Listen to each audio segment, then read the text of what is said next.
भगवान श्री कृष्ण कहते हैं कि विधवा स्त्री का मुख देखना चाहिए या नहीं। सुबह उठते ही विधवा स्त्री का मुख देखना चाहिए या नहीं। कुछ लोगों के मन में भय उत्पन्न हो जाता है। किसी पुरुष की पत्नी मर जाए तो सुबह उसका मुख देखा जाए या नहीं। आज लोगों ने समाज में जो भ्रांतियां उत्पन्न कर रखी हैं, वह शिव महापुराण इस भ्रम को मिटाना चाहता है। जिसकी की पत्नी मर गई तो सुबह सुबह उसका मुंह देखना चाहिए या नहीं। अरे भाई, वह तो पुरुष है, उसका मुंह देखने में क्या दिक्कत है। पर तुम्हें क्या मालूम है कि उसकी पत्नी मर गए। अगर वह बिंदी लगाता, मंगलसूत्र पहनता, मांग भरता तो समझ में आता कि उसकी पत्नी जिंदा है या मर गई। बिंदी भी नहीं है, मंगलसूत्र भी नहीं, मांग भी नहीं है। पर स्त्री का पति मर जाता है तो लोग साधारण सी भाषा में कह देते हैं, सुबह सुबह मुंह दिख जाए तो अपशगुन होता है, क्योंकि जन्म परमात्मा ने दिया है, मृत्यु भी परमात्मा देते हैं। इसका संबंध किसके साथ कितना है, यह ईश्वर ने पहले ही लिख दिया है। तुम किसी का मुख देखकर यह निर्णय नहीं ले सकते गलत है या सही है। यदि इस प्रकार से सुबह सुबह मुख देखने की अपशगुन ही अशगुन होता तो मेरे राम जी महाराज, उनके पिताजी दशरथ जी भी स्वर्ग सिद्धार्थ गए थे तो उनकी पत्नी विधवा हो गई थी। कौशल्या मैया, सुमित्रा मैया, वो भी तो विधवा हो गई थी। अयोध्या के लोगों ने उनका मुख नहीं देखा था, क्या भगवान श्री राम ने मुंह नहीं देखा था। यह हमारी सोच है, हमारी बुद्धि, हमारे धृष्टता। में आपसे निवेदन करूंगा, पापी को पाप नजर आता है, कपटी को कपट नजर आता है, बेईमान को बेईमानी नजर आता है और धर्मात्मा को धर्म नजर आता है, पुण्य आत्माओं को पुण्य नजर आता है। जिसकी जैसी सोच रहती है, सामने वाला व्यक्ति उसको वैसा ही नजर आता है। अगर मान लिया पति मर भी गया पर पत्नी को परमात्मा ने जीवित रखा है, क्यों रखा है कि जाने वाला तक चला गया। परंतु पत्नी जितना दान करेगी, भजन करेगी, पुण्य करेगी, भगवान का स्मरण करेगी। जैसे पति नौकरी करता है और नौकरी करते करते मर जाता है तो पत्नी को आधी तनख्वाह आती है। उसी तरीके से पति के जाने के बाद पत्नी को जो पुण्य प्राप्त होता है, जो दान करती है, जो पूर्ण करती है, उसका आधा काटकर उसके पति के खाते में जाता है। और पत्नी के जाने के बाद जो दान पुण्य पति करता है, सेवा सत्कर्म करता है, उसकी पत्नी के खाते में जाता है। आपको सत्कर्म करने के लिए छोड़ा है, दान करने के लिए, भजन करने के लिए। एकादशी का व्रत करो, शिवरात्रि का व्रत करो, भगवान का भजन, उसका पुण्य आधा उसके खाते में जाता है। यदि आप एक लोटा पानी शिव जी को चढ़ाते हैं तो आधा उसके खाते में जाता है। जब पति पत्नी दोनों साथ रहते हैं और साथ पूजन करते हैं और पत्नी व्रत करके बैठी रहती है, तब भले खाते में ना जाए। जब एक रह जाता है और परमात्मा के यहाँ तो लिखा है एक ना एक दिन जाना है, जब एक रह जाता है तो उसका हिस्से का भाग्य उधर चला जाता है। शिवा शिवा कहो, भागवत भक्ति में डूबे रहे। किसी पर आक्षेप लगाना गलत है, यह आपके गुण नहीं है। ऐसा कहाँ लिखा है? कौन कहता है? विधवा स्त्री का मुख नहीं देखना चाहिए, इसीलिए ये सब गलत बातें हैं। शिव भक्ति में लीन रहे, शिव का स्मरण करो। जो लोग कहते हैं कि विधवा स्त्री का मुंह नहीं देखना चाहिए, ऐसे लोग दुनिया में भ्रम फैला रखे हैं। तो इन सब बातों को छोड़कर किसी को ठेस नहीं पहुंचाना चाहिए। यदि तुम्हारी वाणी से किसी को ठेस पहुंचती है तो उससे बहुत बड़ा पाप लगता है। किस कारण से एक महिला समय से पहले विधवा होती है? ऐसा वह कौन सा पाप है जो एक पतिव्रता नारी को भी विधवा बना डालता है? क्या महिला के विधवा होने के संकेत पहले से मिलते हैं तथा महिला का वह कौन सा अंग है जिससे यह पता चलता है कि महिला विधवा होगी या नहीं? इस प्रकार से प्रश्न पूछने पर भगवान विष्णु कहते हैं कि प्रिय, तुमने उचित ही प्रश्न किया है। यह सत्य है कि कुछ महिलाओं के भाग्य में जल्दी विधवा होना लिखा हुआ होता है। चाहे वह पतिव्रता ही क्यों ना हो, किंतु एक पाप के कारण महिला विधवा बनती है और महिला के शरीर का एक अंग उसके विधवा होने का संकेत भी देता है। भगवान विष्णु कहते हैं कि देवी, तुम्हें इस परम गोपनीय सत्य को बताने से पहले मैं तुम्हें एक कथा सुनाता हूँ। इस कथा में तुम्हें तुम्हारे सभी प्रश्नों के उत्तर मिल जाएंगे, इसीलिए तुम इस कथा को ध्यान से सुनना। भगवान विष्णु ने माता लक्ष्मी को एक अत्यंत सुंदर कथा सुनाई है। इस कथा के माध्यम से भगवान ने समस्त मानव जाति के कल्याण के लिए कई महत्वपूर्ण उपदेश दिए हैं। एक समय की बात है, मध्य देश में एक अत्यंत धनवान सेठ रहा करता था। उसका एक पुत्र और 3 पुत्रियां थीं। उसकी तीनों पुत्रियों का विवाह अच्छे और धनवान घराने में हो गया था, किंतु सेठ की एक पुत्री को दुर्भाग्य का सामना करना पड़ा।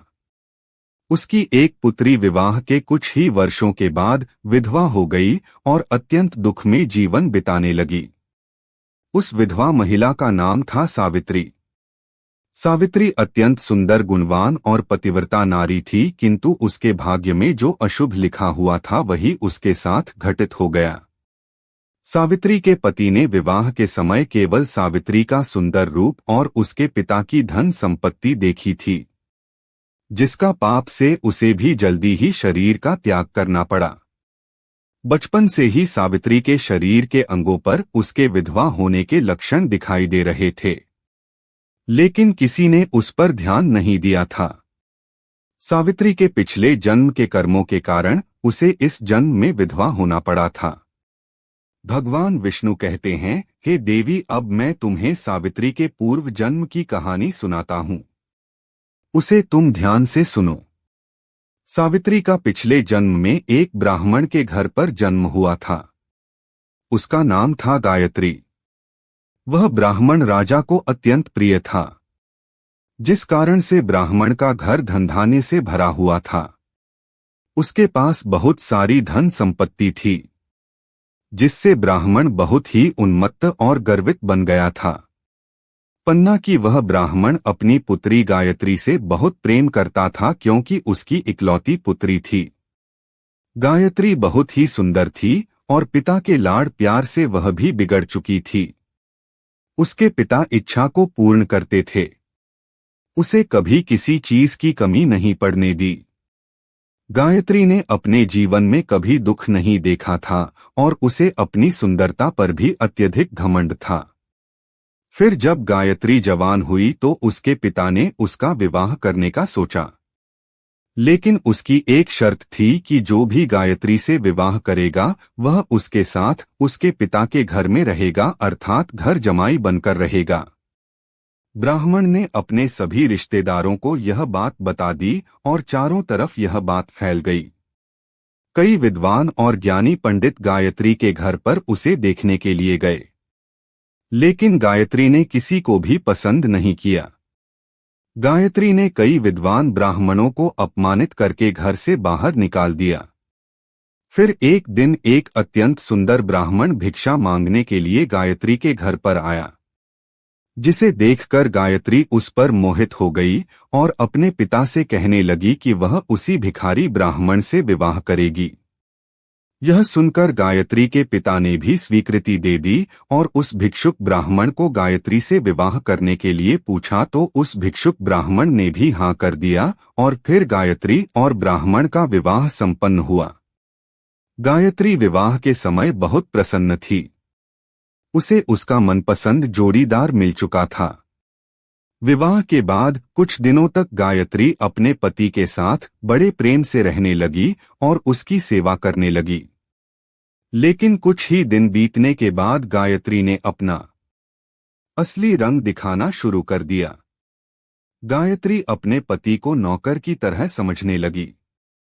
उसकी आज्ञा का पालन करने की जगह पर उसे ही आज्ञा देने लगी। गायत्री अपने पति को भी उसके नाम से बुलाने लगी। खुद अपने पति के पैर दबाना छोड़कर अपने पति से ही खुद के पैर दबाने लगी। गायत्री स्वेच्छाचारी थी। वह पति को बिना बताए ही घर से बाहर चली जाती। कभी पति की कोई बात नहीं मानती थी। पति से पहले ही भोजन करती थी। किसी भी धार्मिक कार्य में पति के साथ नहीं बैठती थी और अकेले ही मौज करती थी।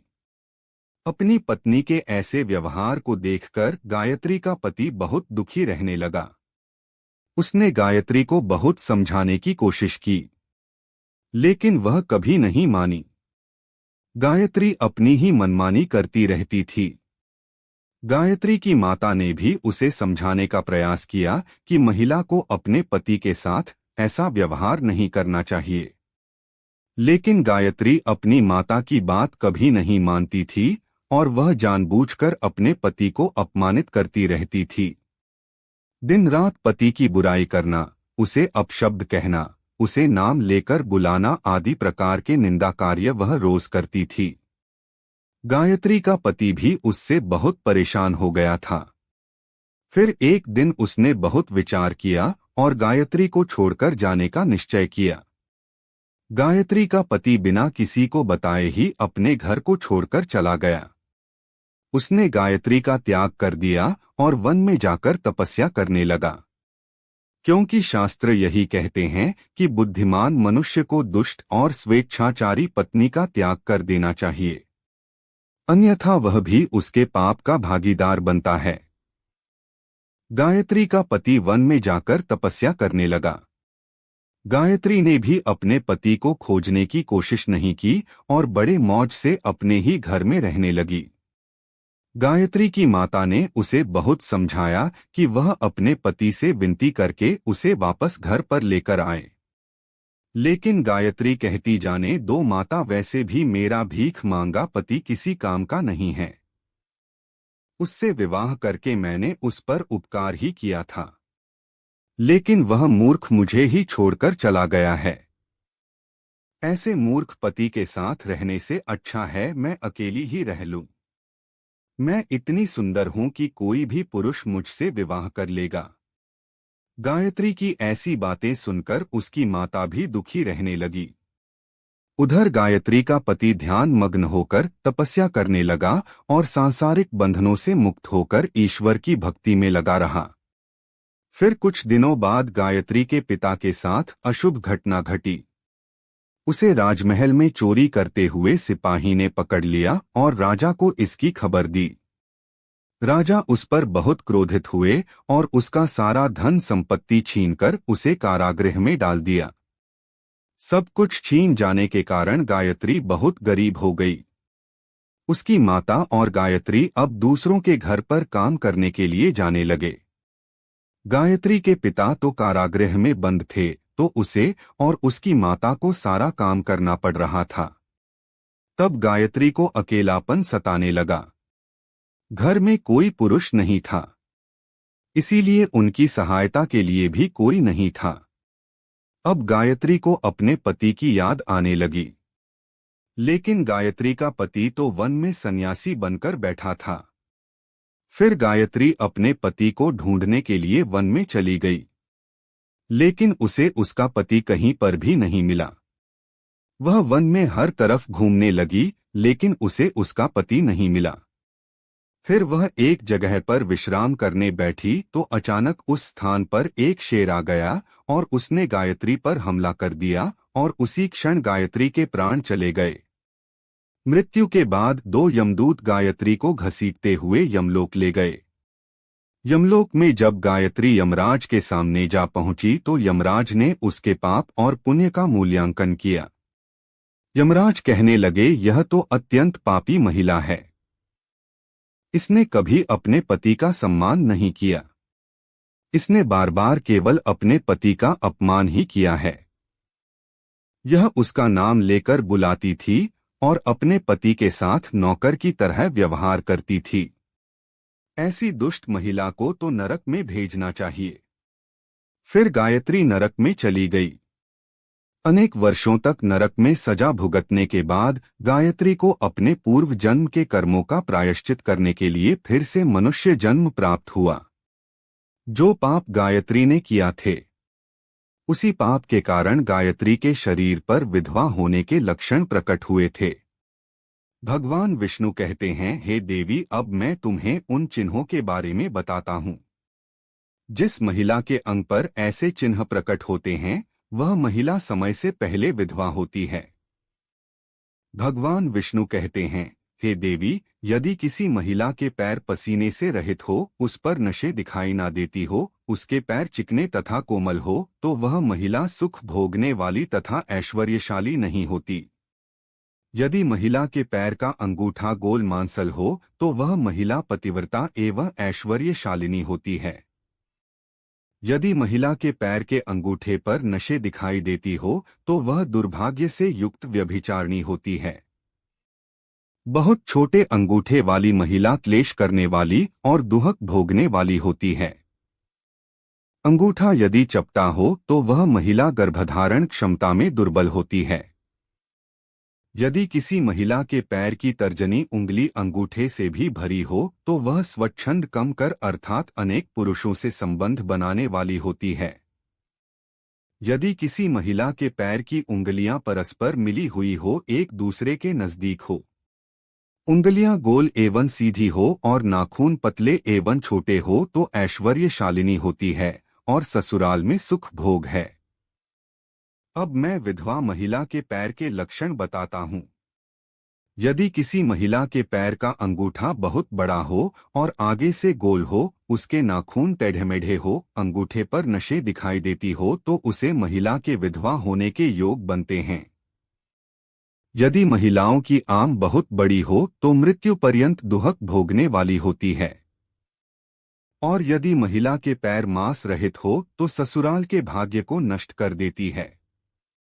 यदि किसी महिला के पैर की अनामिका उंगली बाकी उंगलियों की तुलना में बहुत छोटी हो, तो वह कलह करने वाली और घर के वातावरण को असहनीय बना देने वाली होती है। यदि किसी महिला के पैर की मध्यमा उंगली अर्थात बीच की उंगली ज्यादा लंबी हो, तो वह विवाह के लिए अयोग्य होती है। जो महिला चलते समय पैर पटकते हुए चलती हो और धम-धम आवाज करती हो, तो वह अपने पति का विनाश करने वाली होती है। भगवान विष्णु कहते हैं, हे देवी, इन्हीं लक्षणों के कारण सावित्री समय से पहले विधवा हुई थी।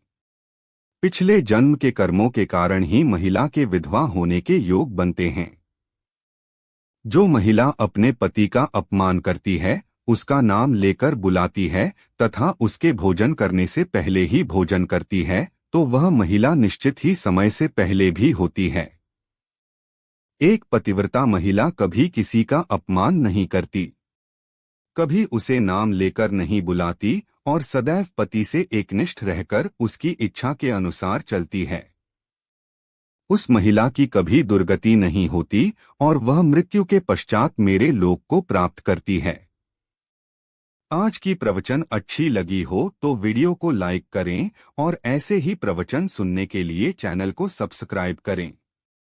बोलो राधे राधे।